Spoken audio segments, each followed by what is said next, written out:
She saved his life, but he chose his parents and kicked her out. But what she became years later left him speechless. Watch until the end and write in the comments where you're watching us from. Don't forget to subscribe to the channel. The sirens were a part of the night's lullaby in East Side Detroit, wailing through the cracked air like the ghosts of forgotten hopes. The streets were littered with broken glass and graffiti-covered walls, storefronts long since boarded up, and the flickering street lamps cast more shadows than light. For most people who lived here, the future felt like a rumor someone had forgotten to repeat. But for Tiara Evans, even in the grit and noise, there was something inside her that refused to dull. She was born in a 2-bedroom apartment above a laundromat, the daughter of a night shift nurse and a father who disappeared before she turned 5. Her mother, Denise Evans, worked double shifts at St. Charles Community Hospital, often coming home with her scrubs soaked in sweat and her eyes rimmed red from exhaustion. But she never stopped smiling at her children, Tiara and her younger brother Malik, as if the sheer force of her love could shield them from the world outside their front door. Tiara was a quiet child with observant eyes and a stubborn sense of order. While other kids roamed the streets or skipped school, Tiara stayed home to help her mother with Malik, or sat by the window with her school books, tracing her fingers along the pages like they were maps to someplace safer. On weekends, she accompanied Denise to visit neighbors who were too sick or too old to get to a doctor. Tiara watched her mother bandage wounds, check blood pressures, and speak gently to people who hadn't heard kindness in weeks. These moments planted something deep in Tiara, a belief that helping others wasn't just noble, it was necessary. She didn't grow up dreaming of gowns or fame.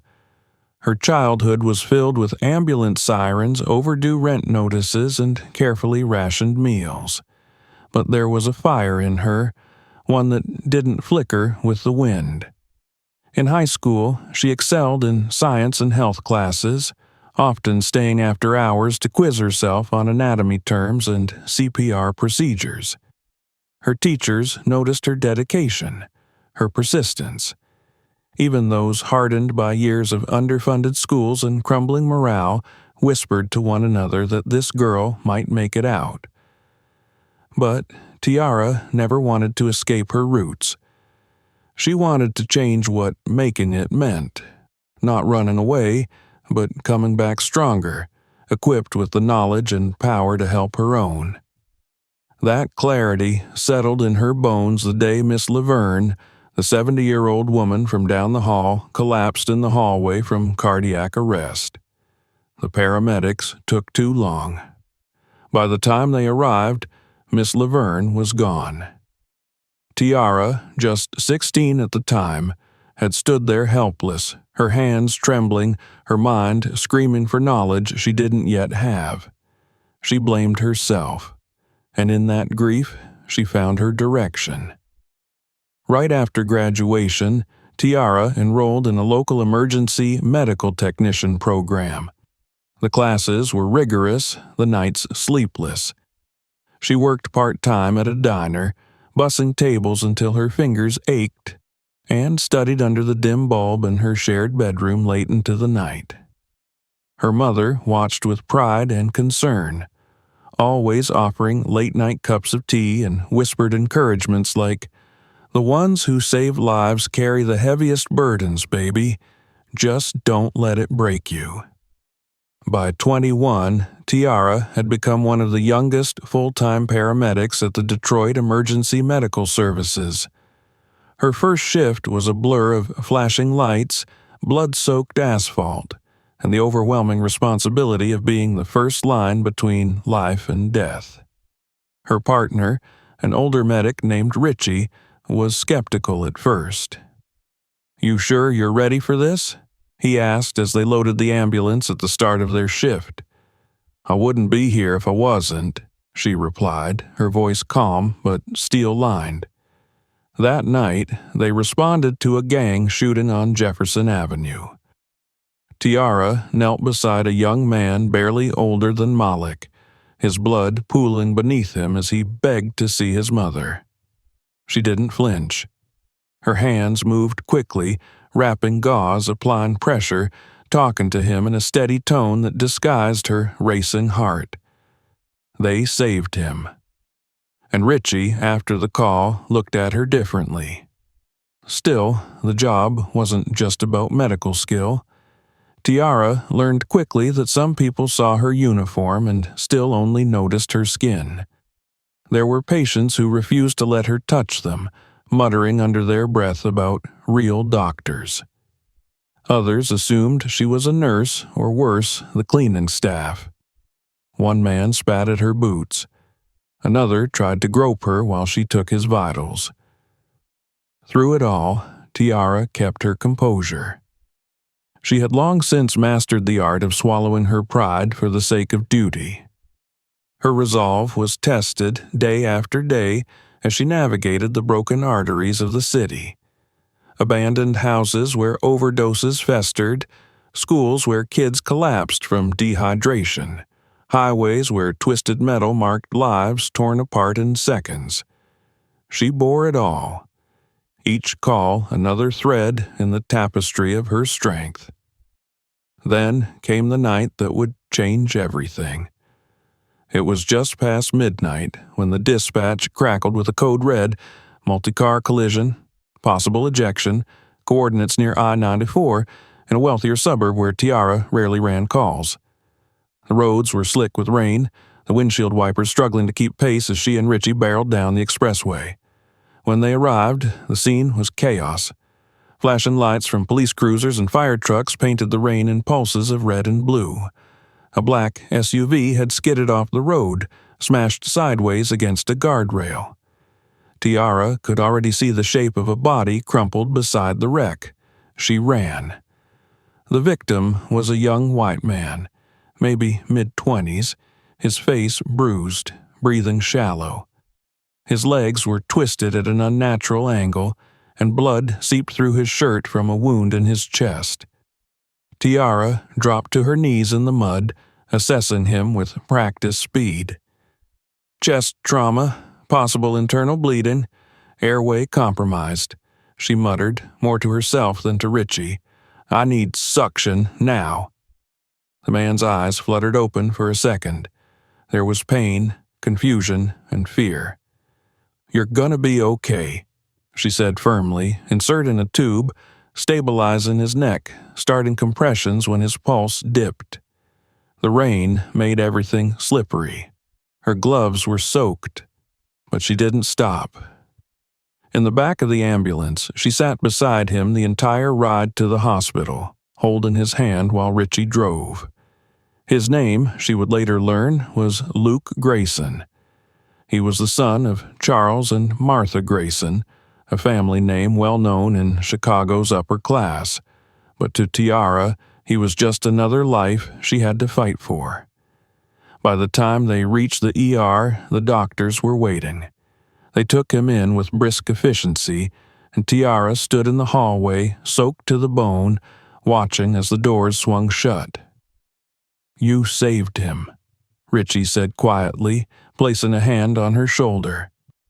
Tiara didn't answer. She stared at the blood on her hands, at the imprint of Luke's palm where he had clung to her like a lifeline. Something about this call felt different. She couldn't name it yet, but she felt it settle into her chest like a question she didn't know how to ask. That night, as she drove back to her apartment in silence, Tiara didn't know that this rescue would not be the end of a story, but the beginning of one. One that would test everything she believed about love, loyalty, and worth.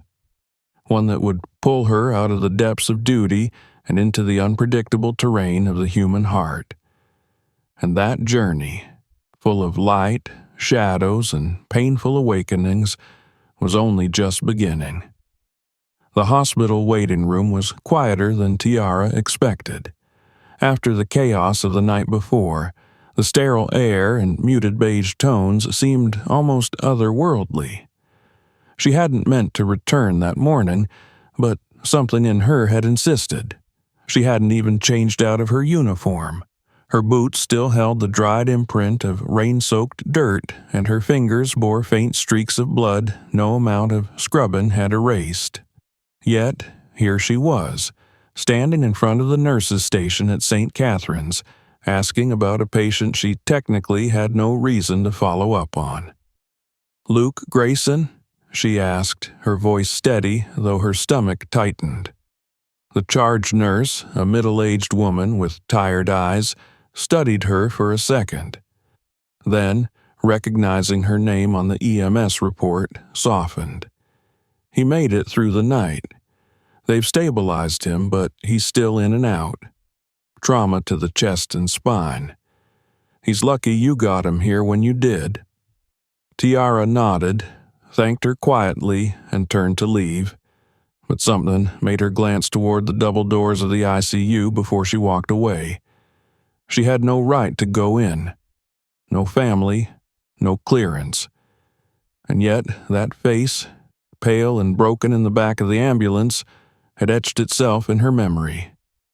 She had seen so many like it, had held hands that later went cold, whispered comfort to people who never opened their eyes again.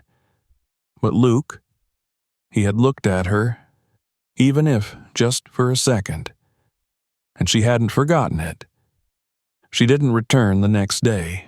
She told herself she was too busy. 2 back-to-back shifts, a call involving a house fire, another with a shooting. Her world spun as usual in a blur of sirens and trauma kits.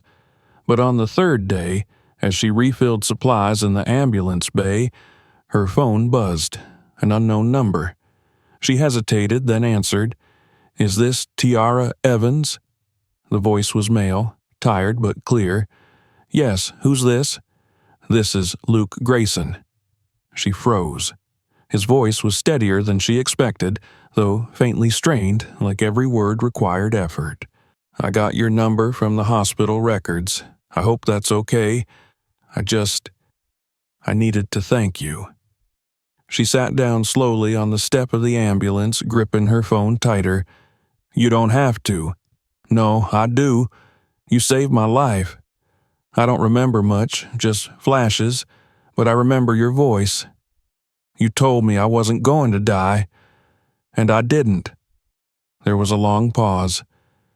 Tiara didn't know what to say to that. She'd heard gratitude before, from people she'd rescued, from families who clutched her hand like it was holy, but this was different. There was a sincerity to it that reached past the professional and into something unspoken. After that call, the barrier that usually separated medic from patient began to blur. Luke called again 2 days later, just to check in. Then he asked if she'd be at the hospital any time soon, and when she said she was dropping off a patient, he asked if she'd stop by. Against her better judgment, she did. The first time she entered his room, he was sitting up slightly, his face still bruised but clearer now. A pale blue hospital gown hung loosely on his tall frame, and his hair was tousled like he'd fought with the pillow all morning. But when he saw her, he smiled, a crooked, grateful smile that made her insides twist unexpectedly. "I was starting to think you were just a dream," he said. "Still could be," she replied, arms crossed, trying to keep it light. They talked for half an hour. He asked about her job, her training, and the night of the accident. She asked nothing about his family or his background. She didn't need to. It was obvious from the room. Private, spacious, flowers on the windowsill, a quiet nurse stationed just outside. This man was from money, from a world that never brushed shoulders with hers. Still, she felt no tension. He spoke to her not like a grateful patient to a rescuer, but like an equal, like someone trying to learn who she really was. Their conversations became regular. She would swing by the hospital after shifts when she could, and he'd be waiting with questions, jokes, even stories about his college days. She learned he had been studying architecture at Yale before the accident, that his parents were both prominent in Chicago's elite circles, that he had a dog named Booker, and a strained relationship with his older brother. But more than the facts, she learned his laugh, his resilience, and his ability to see past appearances. Or so she thought. The first time he asked to see where she worked, she laughed. "You want to ride along on an ambulance? Not exactly glamorous." "I've had enough luxury for a lifetime," he said, smiling. It took some convincing and official paperwork, but eventually he began tagging along as a ride-along observer. Not on the worst calls, her supervisor wouldn't allow that, but enough to give him a glimpse into her world. He saw the way she knelt beside overdosing teens in abandoned homes, how she soothed a child with a broken arm in the back of the rig, how she held the hand of a dying grandmother while her family wailed in the doorway. Luke watched it all, silent and wide-eyed. "I never knew this was how it really was," he said one night as they drove back to base. "Most people don't," she replied. They began spending time outside of work, dinner at local diners, walks through Belle Isle Park. Once, they danced to a street musician's saxophone under the lights of downtown, and it felt, if only briefly, like something out of a different life. Not hers, not his, just theirs. She didn't realize when the line between friendship and something deeper blurred. Maybe it was the way he looked at her, not as a novelty, but as someone he genuinely admired. Maybe it was the way he listened, truly listened, when she talked about her fears, her dreams, the night Miss Laverne died. Maybe it was the moment he reached for her hand after a long shift, their fingers interlacing as naturally as breath. Whatever it was, it happened. Slowly, surely, inevitably. He kissed her one night after she told him about the first patient she ever lost. It wasn't dramatic, no fireworks or music, just the warmth of his palm on her cheek and the gentle press of lips that said, "I see you." And she let herself believe. For a time, Tiara felt something she hadn't in years, hope.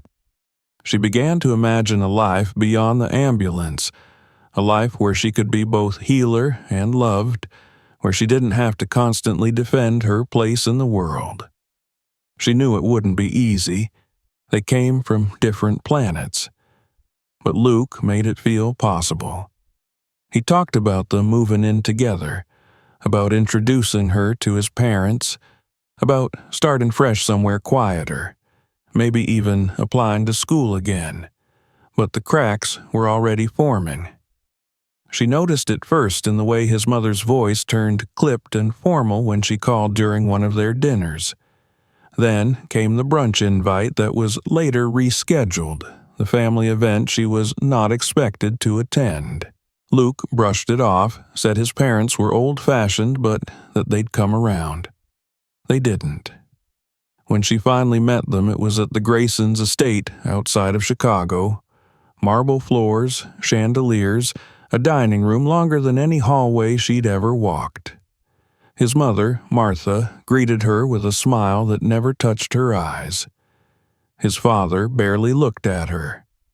The dinner was polite, but cold. Questions wrapped in compliments. "You must be very dedicated to your work. It's admirable. Exhausting, isn't it? I suppose you don't see many people from Luke's world in your line of duty." Luke tried to deflect, to include her in the conversation, but Tiara saw the tension in his jaw, the way he flinched when his mother asked how long he planned to entertain this phase. On the drive back to Detroit, neither of them spoke for a while. "I'm sorry," he finally said. "You don't have to apologize for them." But deep down, she wondered, would love be enough? Could they survive not just the judgment, but the subtle exclusions, the whispered suggestions that she wasn't enough? She didn't know, then, that the answer would come sooner than she expected. and it would break her in ways she wasn't yet prepared for. The scent of polished wood and lilies filled Tiara's nostrils as she stepped into the Grayson estate. Her eyes took a moment to adjust to the flood of afternoon light streaming through massive arched windows. The foyer alone was larger than her entire apartment, its marble floors gleaming, the chandelier above glittering like a cascade of glass rain. There was no welcome mat, no sign of warmth, only curated elegance and a silence that made her feel instantly exposed. Luke stood beside her, holding her hand a little too tightly. His smile was meant to reassure, but Tiara could feel the tension in his fingers. She squeezed back, pretending she didn't notice. Her heart pounded as a woman in a pale lavender suit appeared at the top of the staircase and descended gracefully, as if every step had been rehearsed. Martha Grayson was everything Tiara had expected and more. Slender, poised, with silver hair arranged in a flawless chignon, and makeup so subtle it was more statement than disguise. She approached them with a smile that barely moved her lips and extended a hand to Tiara with the practiced grace of someone accustomed to shaking hands she didn't want to touch. "You must be Tiara," she said. Tiara returned the handshake. "It's nice to meet you, Mrs. Grayson." Martha's eyes flickered, her smile unchanged. "We've heard quite a bit about you." The statement hung in the air like an accusation cloaked in politeness. Tiara met her gaze evenly, refusing to shrink. Charles Grayson joined them in the drawing room minutes later. A towering man with a square jaw and the kind of presence that turned rooms quiet. He nodded at Tiara, then poured himself a drink without offering one to her. Luke, always eager to fill awkward silences, chatted about the drive, her job, and even a patient she had recently saved, but neither of his parents seemed particularly interested. Dinner was served in a cavernous dining hall by staff who moved like ghosts. The meal was exquisite. Grilled sea bass, asparagus spears, and a dessert that looked too pretty to eat. But Tiara barely tasted any of it. She was too focused on the conversation, every sentence from Martha or Charles laced with double meanings and disguised skepticism. "So," Martha began over the rim of her wineglass, "I understand you work in emergency services. That must be quite intense." "It is," Tiara said, "but it's fulfilling. I wouldn't trade it for anything." Martha nodded, dabbing her mouth delicately with a linen napkin. "It's admirable, truly, to be on the front lines like that, though I imagine it takes quite a toll, emotionally, physically, not the kind of work one can do forever." "I believe people need compassion most when the world is falling apart," Tiara replied. "I try to meet them there." Charles spoke for the first time. "And how long have you been seeing Luke?" Tiara glanced at Luke, who shifted uncomfortably. "A few months now." Charles said, as if the answer confirmed something he had already concluded. "Well, I suppose life teaches us things in phases." No one said much after that. They stayed the night in one of the estate's guest rooms, which was more lavish than any hotel suite Tiara had ever stepped foot in. She showered in silence while Luke lay on the massive bed, scrolling through his phone. When she finally slid beneath the covers, he turned to her and whispered, "They just need time. You're amazing, and they'll see that." She didn't respond. She wasn't looking for their approval, but the way they looked at her like she was a temporary curiosity, a deviation, something that would correct itself, it clawed under her skin. Back in Detroit, things began to change. Luke became distracted, checking his phone more often during their conversations. His laughter came less easily. When she suggested a weekend getaway, he hesitated. Maybe next month. My dad wants me to meet with some of his firm's partners. Just a quick lunch. Nothing big. The following week, Tiara received a text from an unknown number. It contained a grainy photo of her with Luke taken at a diner. Underneath it, a message. Not everyone belongs in the picture. She didn't tell Luke. She knew where it came from. The same place the strange looks in public places came from when they walked hand in hand. The same place the whispered remarks from his acquaintances came from during functions she reluctantly attended. At one such fundraiser, a woman leaned in and asked, "So, are you part of the entertainment tonight?" Or, Tiara left early that night, feigning a headache. Luke followed, apologetic and embarrassed. I didn't know she'd say that. People can be ignorant. But she's your friend, Tiara said. You surround yourself with people who think like her. Maybe it's not just ignorance. He didn't answer. She began to wonder what she was fighting for. Was it love? Or was it the version of him that had existed in the back of an ambulance, broken and grateful, clinging to her hand like she was air? 2 weeks later, things came to a head. She had just finished a double shift when she got a call from Luke asking her to meet him at his apartment. Her heart sank at the tone in his voice, measured, distant. When she arrived, he was pacing. On the coffee table sat a manila envelope. "My father hired a private investigator," he began. "I didn't ask him to, but he did it anyway. He dug into your past." Tiara's breath caught. "My past?" "Nothing bad, just details. People you knew, the neighborhood, your brother's juvenile record, a protest you were at when you were 17. "And?" she asked. "And my parents think it reflects poorly on me, on the family." She stared at him, waiting. "I just need time to think," he said finally. "Things are moving so fast." She laughed, but there was no humor in it. "You needed me when you were broken. You needed me when you were scared. But now that you're standing again, I'm a problem." "It's not that," he said quickly, stepping forward. "It's just complicated." "No, it's actually very simple." She picked up the envelope, handed it back to him, and walked toward the door. At the threshold, she paused, not looking back. "I was never a phase, Luke. You just couldn't keep me once I reminded you who you really were." She left that night with no intention of returning. As the elevator doors closed behind her, tears threatened but never fell. She had cried enough in her life. Now she chose silence. In the days that followed, Luke didn't call. She returned to her routines, but the city looked different. The noise didn't distract.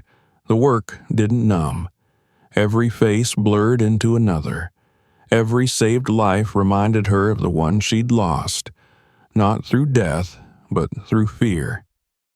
Her mother noticed first. "You're quieter," she said one evening, handing Tiara a cup of tea. "I'm just tired," Tiara replied. "You've been tired before. This is different."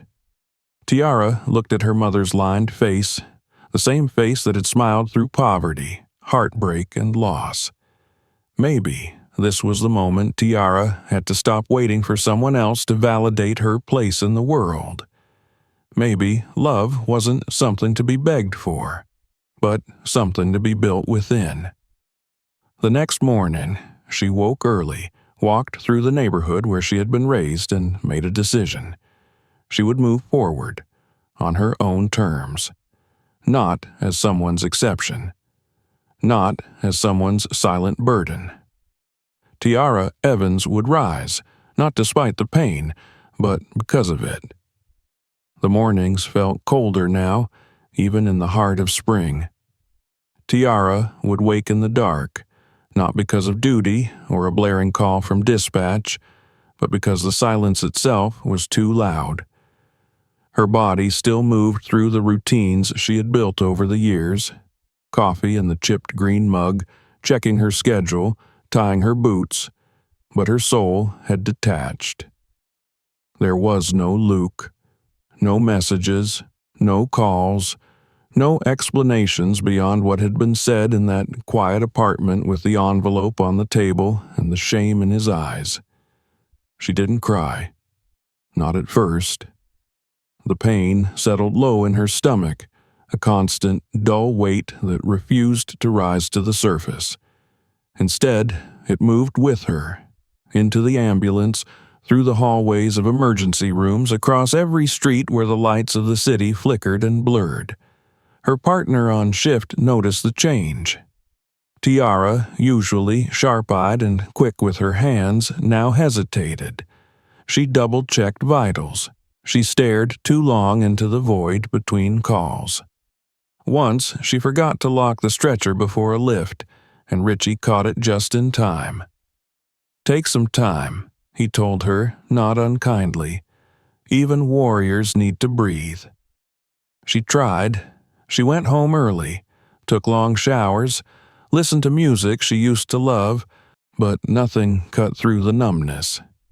The apartment she had once filled with books, laughter, and Luke's forgotten jackets now felt like a memory she wasn't part of. Her mother called every evening. Sometimes Tiara answered, sometimes she didn't. When she did, she said she was fine. Her voice was measured, even cheerful at times, but her mother knew. A mother always knows. One night, after a particularly harrowing call involving a young overdose victim, Tiara finally let go. She sat on the edge of her bed, still in uniform, and the tears came. Not in sobs, but in slow, unstoppable streams that carved down her face like rain against glass. She didn't make a sound, just sat there, cradling her elbows as her body remembered what it meant to hurt. The next morning, her mother showed up at her door. "I brought groceries," she said, holding up 2 heavy bags, "and tea, and the name of a therapist." Tiara didn't speak, just stepped aside to let her in. They didn't talk about Luke, not directly, but over the course of that weekend, as they made soup and folded laundry, Denise spoke of her own past, of a man she once loved who chose someone else because she was too brown, too blunt, too poor. "He married her," Denise said, slicing onions, "but he called me after their wedding. Told me I was the only person who ever saw him. I didn't answer the phone again." Tiara looked at her mother then, really looked. "Did you ever regret it?" Denise smiled softly. "I regretted loving him more than I loved myself." Tiara started therapy the following week. It wasn't immediate, the healing, but in the quiet office above a bakery downtown, she began to speak truths she had buried beneath her strength, about what it felt like to be chosen only when someone was broken, about being seen as exceptional but never enough, about how hard it was to keep saving people when no one came to save her. Her therapist listened, asked questions, gave her tools. Tiara began journaling again, something she hadn't done since high school. At first, the pages were filled with fragments, half-thoughts, old pain, confused rage, but then came clarity, goals, dreams she had set aside. She had always wanted to do more than just ride the ambulance. She wanted to change systems, educate, lead. She started researching public health programs. On a whim, she applied to a university program that focused on health equity and emergency response reform. She didn't tell anyone, not even her mother. When the acceptance letter came weeks later, she sat with it for nearly an hour, rereading the words. It felt like the universe whispering, "Go on." The transition wasn't easy. Balancing school with work drained her. She dropped to part-time hours on the ambulance, dedicating more time to classes and projects. She found herself in lecture halls surrounded by people who had never worn an EMS vest, who spoke in theoretical frameworks and policy jargon. At first, she felt out of place, but when they discussed access to care in marginalized communities or mistrust in the healthcare system, Tiara spoke with a fire that silenced every room. Her stories weren't abstract, they were lived. Professors took notice. So did local organizations. She was invited to sit on a community board that reviewed 911 response strategies in underserved neighborhoods. She wrote articles about the emotional labor of first responders and the racial biases they faced in the field. Her name began to circulate in medical blogs and academic panels, and for the first time in a long time, Tiara began to feel something like belonging. Still, there were moments. She would catch a glimpse of someone with Luke's profile in a crowd. She'd hear a song they used to dance to. Once, she passed the restaurant where they'd celebrated his first week out of the hospital, and her breath caught in her throat. But she didn't stop walking, didn't look back. The ache was still there, but it had softened, become manageable. At a university networking event, she met a doctor who specialized in mobile health clinics. They talked for hours about bringing medical care directly to communities without hospitals. He invited her to join a pilot program launching in the city. Tiara said yes. She helped design routes, train volunteers, and even rode along in the vans on weekends. Patients recognized her, called her the ambulance lady. Some cried, others hugged her. One elderly man clasped her hand and said, "You came back. You didn't forget us." Word spread. The city noticed. News outlets began covering the mobile clinic's impact. Tiara gave her first televised interview, nervous at first, but confident by the end. She spoke not just about medicine, but about justice, about the dignity every person deserved. One evening, her mother joined her on a ride-along. As they drove through East Side, Denise looked out the window and said, "You've become the woman I always hoped to be, but stronger, louder, better." Tiara didn't know how to respond, so she just drove, one hand on the wheel, the other reaching out to squeeze her mother's. It was on one of those nights, returning from a community town hall, that she received the invitation. A national emergency response conference in Chicago had named her as a featured speaker. Her topic, the future of equity in pre-hospital care. She stared at the email for a long time. Chicago, the city she had walked away from, the city where love had broken her and where silence had replaced apology. But she wasn't the same woman who had left. She wasn't someone's temporary solace. She wasn't a question mark in a man's journey of self-acceptance. She was Tiara Evans, and she had something to say. She accepted the invitation. The next few weeks passed in a flurry of preparations. She wrote and rewrote her speech. Her professors offered advice. Her mother helped her choose an outfit, a sleek navy pantsuit that made her feel powerful and grounded. When the day finally came, she took the train instead of flying. She wanted the time to think, to remember, to breathe. As the city skyline came into view, she felt no fear, only calm, only certainty. She had healed, not completely, but enough to know she would never again lower herself for love, enough to know that her voice mattered, that her place at the table was not a favor, but a right earned through sweat, scars, and sleepless nights. The train pulled into Union Station under the golden light of early evening. Tiara stepped off with her head held high. The conference center in downtown Chicago stood like a monument to progress, its glass facade gleaming beneath a wide blue sky. Inside, the air was filled with the subtle buzz of conversation, the rustle of name tags, and the polished rhythm of official announcements over the sound system. Professionals from across the country milled about. EMTs, doctors, policymakers, scholars, all gathered to discuss the future of emergency response in America. Amid the sea of dark suits and white coats, Tiara moved with quiet focus, her credentials hanging from her neck, her speech clutched carefully in her leather folder. She had arrived the night before and spent it alone in her hotel room reviewing every word she had written.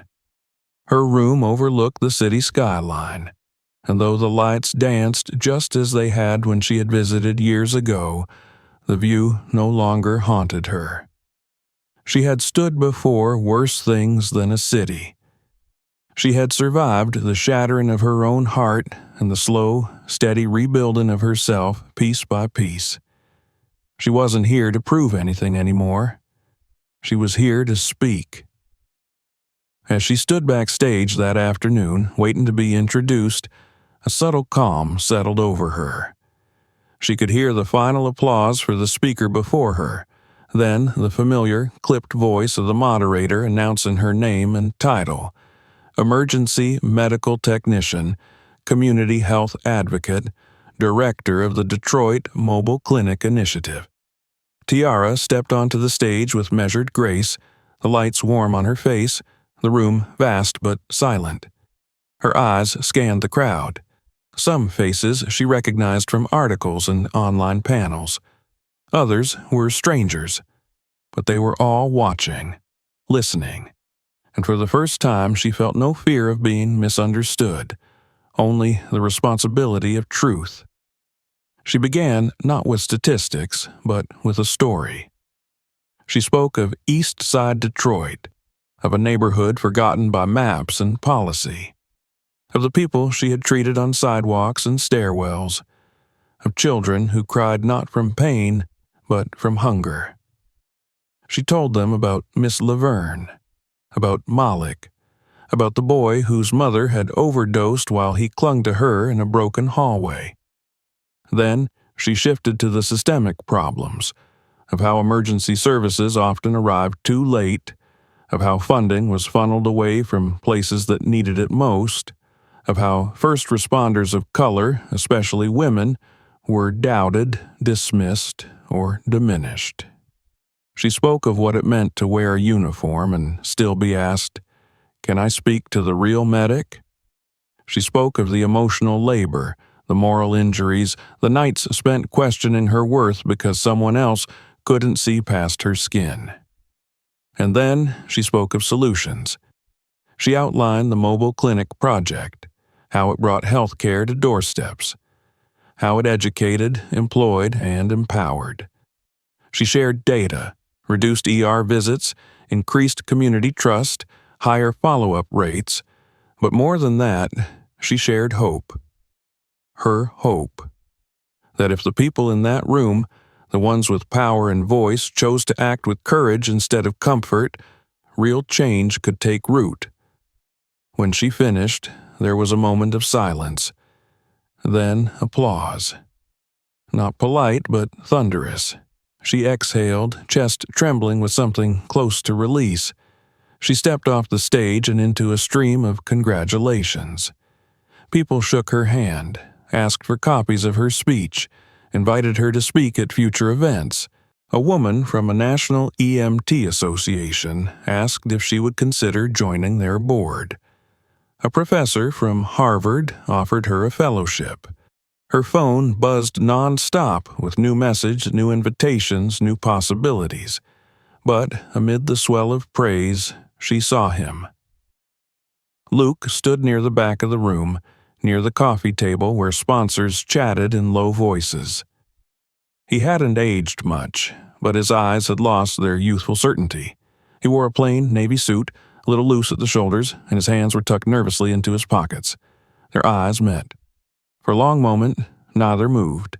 He approached slowly, carefully, like someone stepping across thin ice.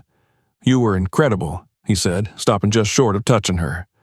"Thank you," she replied, her voice calm. "I wasn't sure you'd recognize me," he said. She tilted her head. "You haven't changed that much." Luke smiled a little awkwardly. I've changed more than you think." They stood there in the bustling hallway, the world swirling around them. Tiara waited. She would not offer more than what was required. "I just wanted to say I'm sorry," he said finally. "I've carried that for a long time. I was weak. I let them define what I was allowed to love. I thought I was protecting myself, but really, I was just afraid." Tiara nodded slowly. "I know. I lost a lot after you left," he continued. "The company, friends, even my parents. My father passed, and my mother, well, she's not the same.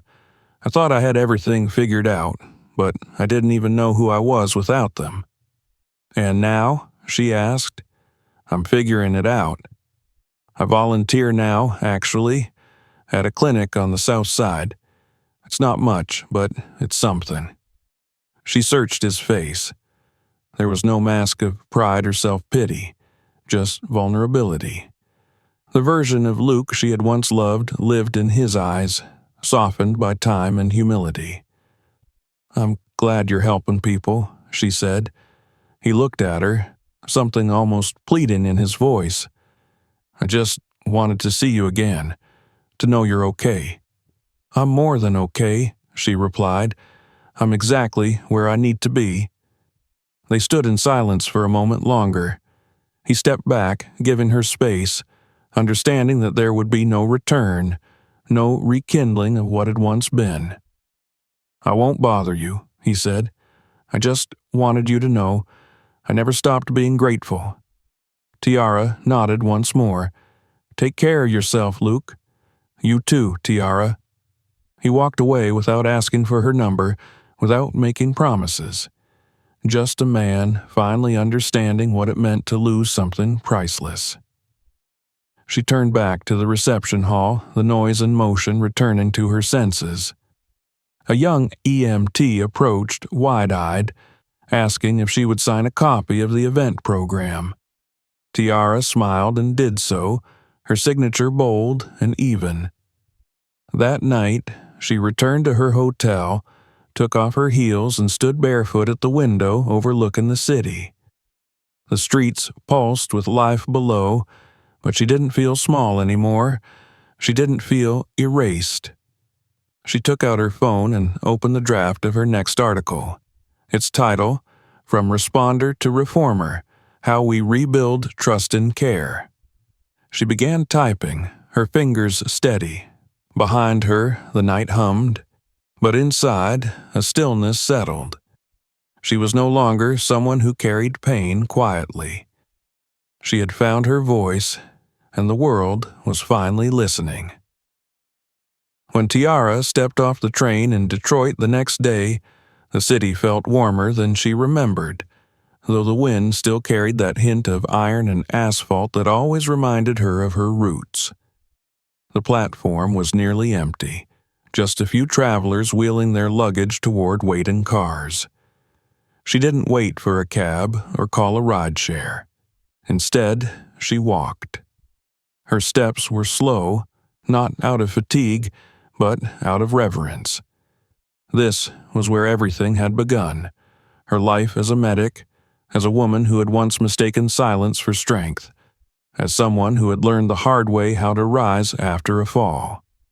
She passed the corner bodega where her mother used to buy milk late at night, the same one where Tiara once stood outside with Malik, holding his hand tightly while gunshots echoed 2 blocks over. She passed the faded mural of Rosa Parks on the side of the old bus garage and the church whose bells had been silent since the pandemic. And then she turned onto her own street, where the paint peeled from the fences, but the flowers still bloomed defiantly in the cracked earth by her mother's porch. Denise was waiting for her, of course. She opened the door before Tiara could knock, pulling her into a long, quiet embrace. No words, just a firm, knowing warmth. "I watched the whole speech," Denise said finally, stepping back. "Twice," Tiara smiled. "I was terrified. You didn't show it. You looked like you owned the room." I think maybe, for once, I did. They spent the evening drinking tea and cooking dinner together, their movements synchronized after years of shared space. Tiara told her everything: the conference, the speech, even the brief encounter with Luke. Denise listened, nodding, occasionally offering a soft, or that boy, but never interrupting.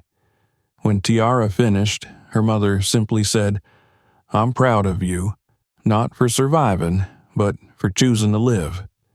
Later that night, as Tiara lay in her childhood bed, the sounds of the city drifted in through the open window. Distant music, a barking dog, the occasional rev of an engine. She felt no bitterness, no sadness, just a quiet gratitude that she had made it here, back to this moment, back to herself. The next morning, she drove to the community health center on the west side, where the pilot for the new branch of the mobile clinic was set to launch. They had secured funding after the conference, thanks in large part to the media coverage and her own relentless proposals. She walked through the nearly completed space. Bare floors, newly painted walls, boxes of equipment waiting to be unpacked. A few staff members were already setting up, their energy contagious. As she checked over the supply inventory, her phone rang. It was Sophia, a volunteer from one of the mobile units she had trained. "Tiara," she said breathlessly, "you have to come. It's the Jefferson High Assembly. One of the students mentioned you during a project presentation, and now the principal wants you to speak at their health career day. Like today." Tiara hesitated. She had a schedule, meetings, a site inspection, but something in her chest stirred. She remembered being that girl in school who never saw herself in the future anyone described. Maybe, today, she could give someone else a different vision. "I'm on my way," she said. The high school gymnasium was full when she arrived. Dozens of students sat in metal folding chairs, some attentive, others scrolling through their phones. Teachers stood at the back with clipboards.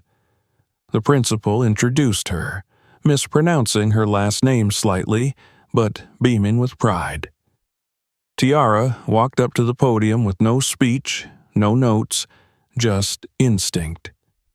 She told them about emergency calls that didn't make the news, about the first time she held someone's life in her hands, about what it meant to walk into fear and do it anyway. She spoke to the girls who didn't think they were smart enough, to the boys who were told they'd never make it past 21, to every student who had been labeled too loud, too dark, too angry. "Your story doesn't have to start perfect," she said. "It just has to start, and you have to keep writing it, even when the world tries to erase your name." When she finished, the applause was quiet at first, then louder, then standing. A few students rushed to her afterward, asking about internships, college, even volunteering with her clinic. One girl, no older than 16, clutched her hand and whispered, "I didn't know someone like you could be that. I thought we had to wait to be chosen." Tiara smiled and squeezed her hand. "You don't. You can choose yourself." That evening, after returning home and collapsing onto the couch, her phone buzzed again. This time the message came from an unfamiliar number. She almost ignored it until she saw the name at the bottom. It was Luke. Just 2 sentences. "I know I don't have the right to ask for anything, but I was hoping to talk to you one more time." She stared at the screen for a long moment. Her thumb hovered. Then she typed back, "We can talk. Tomorrow. 1 hour, that's all." They agreed to meet at a quiet cafe near the river, one of those small, ivy-covered places that served herbal tea and vegan pastries. Tiara arrived early. When Luke walked in, he looked tired but cleaner somehow, as if a weight had been slowly lifting. He wore a simple jacket and jeans, no tie, no expensive cufflinks. "Thank you for meeting me," he said. She nodded. "You've got an hour?" He smiled slightly. "Fair enough." They sat. He told her everything she hadn't asked for back then, about the therapy he started, the nonprofit clinic he now volunteered at, the foundation he wanted to build, one that supported mental health for first responders and medical trainees. He said her words had shaken him, not just at the conference, but back then, too. Words he hadn't been strong enough to believe in at the time. "I know it doesn't change what I did," he said. "I know you don't owe me anything, but I needed you to know that I became better because of you." Tiara sipped her tea, her expression unreadable. "Do you hate me?" he asked. "No," she said after a pause, "but I outgrew you, and I'm not shrinking again." He nodded, swallowing hard. "I wouldn't ask you to." They sat in silence for a moment longer, and then she stood. "I wish you well, Luke, truly, but I'm walking forward." He didn't try to follow, didn't reach for her hand, just watched her go, understanding now finally what it meant to love and lose something bigger than romance. That night, back at her mother's home, Tiara drafted a proposal for the next phase of her clinic. She outlined a program that would train high school students in basic emergency care, offering both skills and scholarships. She titled the program First Steps. The city had started to listen, the country even. But more importantly, Tiara had learned to listen to herself. And soon, she would return not just to Detroit streets, but to the soul of its next generation, ready to give them the map she never had. The opening day of the East Side Community Emergency Clinic dawned with a quiet that felt sacred. The sky was cloudless, the light of early morning stretching long and golden over the rooftops of Detroit. Tiara stood at the front entrance, her hands clasped behind her back, breathing in the stillness.